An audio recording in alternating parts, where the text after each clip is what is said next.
শাশুড়ির সঙ্গে ঝগড়া করে ইউটিউবে এসে জ্ঞান দিচ্ছি, এই কথাটা অনেকবারই আমাকে শুনতে হয়েছে তোমাদের কমেন্টের মাধ্যমে। তাছাড়াও আরও অনেক কমেন্টই তোমরা করেছিলে যে আমি শাশুড়িকে কেন দেখাচ্ছি না, কেন আমার শাশুড়ি মাকে আমি ভিডিওর মধ্যে আর দেখাচ্ছি না, কেন ওনার কথা বলছি না। স্বাভাবিক একটা বিষয়, তোমাদের জায়গায় যদি আমি থাকতাম আমিও হয়তো এটাই করতাম। কারণ একটা মানুষকে যখন রেগুলারলি আমি ভিডিওর মধ্যে দেখাচ্ছি, হঠাৎ করে যদি মানুষটাকে দেখানো বন্ধ করে দিই, তাহলে স্বাভাবিক আমার মনে হয় প্রশ্নটা আসবে যে মানুষটা উবে গেল নাকি, গেল কোথায়।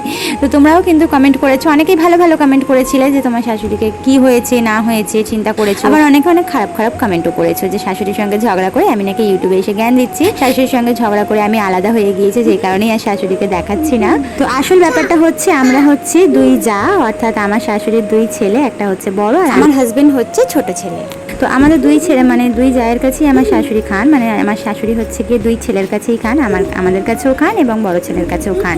যেহেতু আমার কাছে খেত তাই তোমাদের সঙ্গে শেয়ার করতাম, আর যখন তোমাদের সাথে শেয়ার করতে পারিনি তখন উনি ওনার বড় ছেলের কাছে খেতেন, সে কারণে তোমাদের সঙ্গে শেয়ার করা হয়নি বা তোমাদেরকে দেখাতে পারিনি। তো আবার যেহেতু আমার সঙ্গে এখন রয়েছেন বা মাঝে মধ্যে এমনও হয় যে উনি আমার খাচ্ছেন ঠিকই, তবে ভিডিও শ্যুট করা হয় না, তাই হয়তো তোমাদেরকে দেখাতে পারি না।